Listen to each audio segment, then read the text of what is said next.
Hello friends, welcome back to my channel Saanvi की Pathshala. Friends, आज इस वीडियो में हम लोग पीजी सेमेस्टर 1 पेपर 1 का यूनिट नंबर 5 का क्वेश्चन आंसर करने वाले हैं, जिसमें रसा थ्योरी का टॉपिक लगा हुआ है। तो चलिए हम लोग पहले सिलेबस देखते हैं, ताकि आप कंफर्म हो जाए कि क्या टॉपिक है और कितने मार्क्स के क्वेश्चन पूछे जाएंगे। ठीक है फ्रेंड्स, तो चलिए हम लोग पहले सिलेबस देखते हैं। सो फ्रेंड्स, ये है सिलेबस पीजी का। तो सेमेस्टर 1 का जो पेपर 1 है, लिटरेरी थ्योरी जो कोर्स टाइटल है, उसमें आज हम लोग यूनिट नंबर 5, जैसे कि आप यहाँ पे देख सकते हैं, इंडियन एस्थेटिक्स में रसा थ्योरी को पढ़नी है। तो आज हम लोग क्वेश्चन आंसर लगाएंगे। एंड प्रीवियस वीडियो में मैंने ऑलरेडी ये रसा थ्योरी क्या है, किस वर्क से आया है, किसने दिया है, ये बहुत ही अच्छे से डिटेल से मैंने बता रखा है इसी चैनल पे, और प्लेलिस्ट भी मैंने बना रखा है, और उसका लिंक इस वीडियो के डिस्क्रिप्शन में भी डाला हुआ है, तो आप जाके देख सकते हो। एंड फ्रेंड्स, मैं उम्मीद करती हूँ कि यह जो मैंने वीडियो बना रखा था इसके कॉन्सेप्ट पे, वो आपको समझ में आए होंगे। तो चलिए आज हम लोग इसका क्वेश्चन आंसर करते हैं। फ्रेंड्स, यहाँ पे आप मार्क्स डिस्ट्रीब्यूशन में आप देख सकते हैं, जो एक्सटर्नल एग्ज़ाम होते हैं उसमें से यूनिट नंबर 5 में आपको 2 क्वेश्चन पूछा जाएगा। 2 में से आपको 1 का लॉन्ग आंसर देना है, जो 14 मार्क्स के होंगे। यानी कि जो रसा थ्योरी मैंने आपको बताया है, उसको आपको बहुत ही अच्छे से डिटेल में पढ़नी है और आंसर को भी लिखनी है, क्योंकि ये टोटल 14 मार्क्स के होने वाले हैं और लॉन्ग में लिखनी है। तो चलिए मैं आपको स्टेप बाय स्टेप बताती हूँ कि किस टाइप से आपको आंसर करनी है। फ्रेंड्स, क्वेश्चन आंसर को स्टार्ट करने से पहले मैं आपको एक टिप्स बताना चाहती हूँ, देना चाहती हूँ, और वो टिप्स है आप कैसे अपना बीए या फिर पीजी का कॉपी को भरे प्रॉपर वे में, स्टेप बाय स्टेप, ताकि एग्जामिनर जब आपको कॉपी ऊपर से ही देखे, ऊपर ऊपर ही, तो आपको अच्छा मार्क्स दे दे। आपका जो लिखावट है, जो सीक्वेंस से आपने लिखा है, उससे इम्प्रेस होके आपको अच्छे मार्क्स एग्जामिनर दे दे। ठीक है फ्रेंड्स। तो फ्रेंड्स, अगर आप अभी पीजी में हैं और बीए के कोई आपके कलीग्स हैं, तो आप बता सकते हैं कि किस तरह से आपको ग्रेजुएशन जो पेपर होते हैं पोस्ट ग्रेजुएशन का, उसका कैसे आपको आंसर देना होता है। तो वेरी फर्स्ट मैं आपको एक एग्जाम्पल के थ्रू बताती हूँ। जैसे कि थिंग्स फॉल अपार्ट एक वर्क है जो चिन्वा एचबी के द्वारा लिखा गया है। ठीक है। तो पूछा जाए plot plot construction of things fall apart, या फिर थीम क्या है थिंग्स फॉल अपार्ट का। तो सबसे पहले आपको फर्स्ट स्टांजा में लिखना है अबाउट राइटर इंट्रोडक्शन। जैसे कि थिंग्स फॉल अपार्ट का जो राइटर है वो है चिन्वा एचबे। तो उनके बारे में आपको लिखनी है कि चिन्वा एचबे जो राइटर है वो अफ्रीका से बिलोंग करते हैं। उन्होंने बहुत सारे वर्क लिखे, जिसमें से things fall apart famous work है। तो 3 से 4 लाइन में आपको आंसर करनी है। मैं एक एग्जांपल के थ्रू आपको बता रही हूँ। देन सेकंड पैराग्राफ में आपको टॉपिक इंट्रोडक्शन लिखनी है। यानी कि अगर आपको थीम पूछा गया है चिन्वा एचबे के थिंग्स फॉल अपार्ट वर्क का, तो आपको वो थिंग्स फॉल अपार्ट में कब लिखा गया, कब पब्लिश हुआ, वो सारे टॉपिक इंट्रोडक्शन बेसिक देनी है 4 से 5 लाइन में। ठीक है फ्रेंड्स। देन जब तीसरा स्टांजा पैराग्राफ आप पहुँचेंगे, तो उसमें आप right in detail about the topic.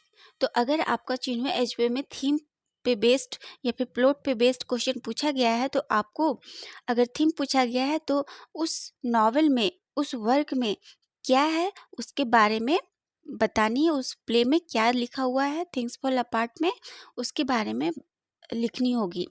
और ये डजेंट मैटर करता है, कोई भी मैटर नहीं करता है कि कितनी लाइन में होगी। टॉपिक पे बेस्ड होता है कि ये पैराग्राफ आपकी कितनी लंबी होगी। देन जो लास्ट पैराग्राफ है, उसमें आपको कंक्लूजन मस्ट लिखना है, क्योंकि कंक्लूजन लिखने से पता चलता है कि यह जो वर्क है, जो क्वेश्चन पूछा गया है, उसका सार क्या है, उसका शॉर्ट टिप्पणी क्या है। ठीक है। तो कंक्लूजन आपको लिखनी है 4 से 5 लाइन में। तो आई होप आपको यह स्टेप पता चल गया होगा कि पहले आपको फर्स्ट पैराग्राफ में राइटर इंट्रोडक्शन लिखनी है, फिर सेकंड में टॉपिक इंट्रोडक्शन, देन जो क्वेश्चन पूछा गया है उसके बारे में डिटेल में आपको लिखनी है। देन लास्ट पैराग्राफ में आपको कंक्लूजन लिखनी है। तो इस प्रोसेस से अगर आप लिखते हैं ग्रेजुएशन का कॉपी या फिर पोस्ट ग्रेजुएशन का कॉपी जो थियोरेटिकल सेक्शन पे बेस्ड होते हैं, तो आप एक अच्छा मार्क्स गेन कर सकते हो फ्रेंड्स। अब चलिए जो हमारा आज का टॉपिक है रसा थ्योरी, उसका क्वेश्चन आंसर, उसको अब हम लोग शुरू करते हैं। सो फ्रेंड्स, आपके एग्जाम में पूछा जाएगा क्रिटिकल एनालिसिस ऑफ रसा थ्योरी, व्हाट इज रसा थ्योरी, डिस्कस रसा थ्योरी बाय भरत मुनि। इनमें से कोई भी क्वेश्चन आपको पूछ दिया जाएगा रिगार्डिंग रसा थ्योरी, तो आपको केवल एक ही आंसर करनी है, ठीक है, और वो भी प्रॉपर वे में पढ़ के जाना है। तो आपको किस तरह से आंसर करनी है आप देख लीजिए। तो आपको सबसे पहले मैंने आपको जो स्टेप था वो उसमें बताया था कि सबसे पहले आपको राइटर का इंट्रोडक्शन देना है। जैसे कि रसा जो थ्योरी है वो भरत मुनि के द्वारा लिखा गया है नाट्य शास्त्र वर्क में। तो पहले लिखना है भरत मुनि was a सेग and an ancient Indian dramatist and musicologist who wrote the Natya Shastra, a theoretical treatise on ancient Indian dramatology and historiography, especially Sanskrit theatre.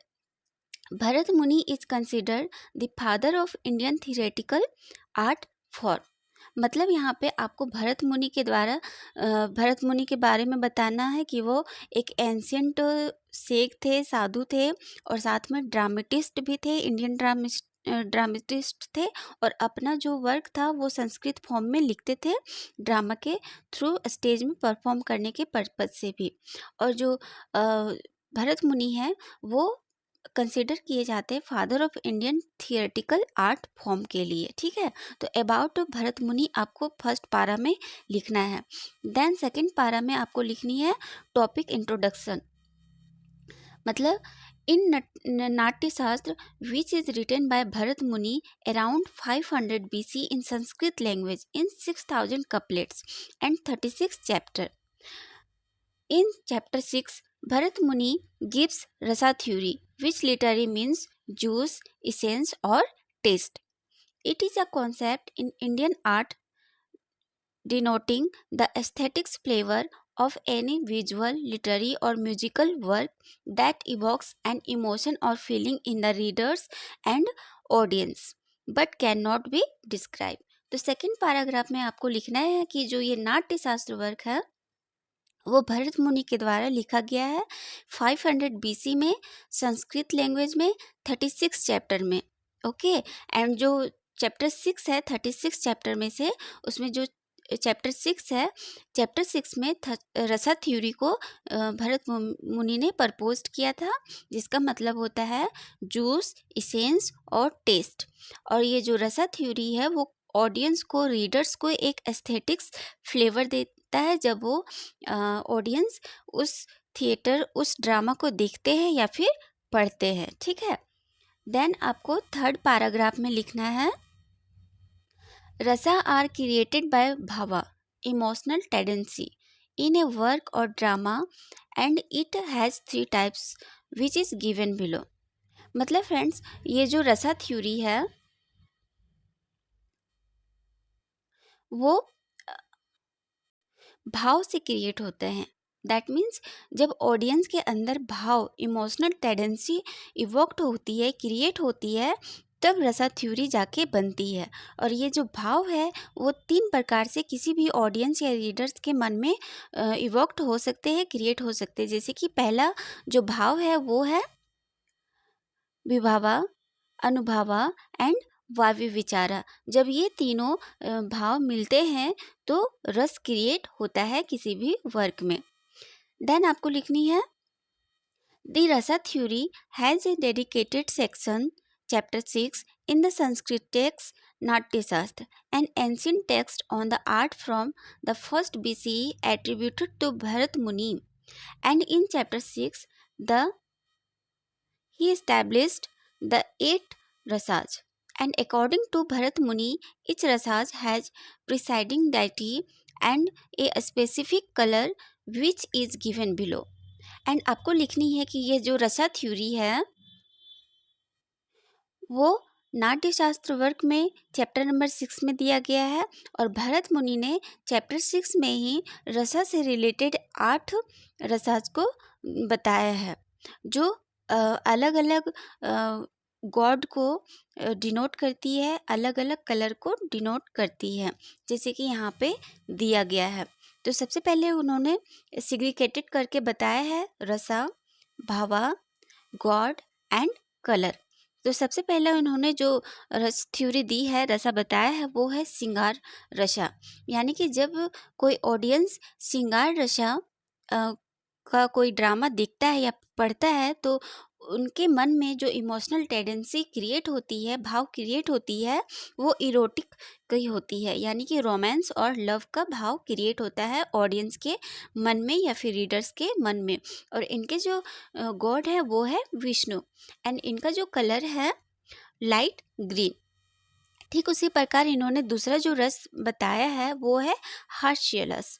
मतलब जब हास्य रस का कोई ड्रामा ऑडियंस पढ़ता है या देखता है तो उनके मन में जो इमोशनल टेंडेंसी इवोक्ट होती है वो होती है दी कॉमिक का, यानी कि लाफ और ह्यूमर का। और इनके गॉड है वो है गणेश और इनका कलर जो है वो है वाइट।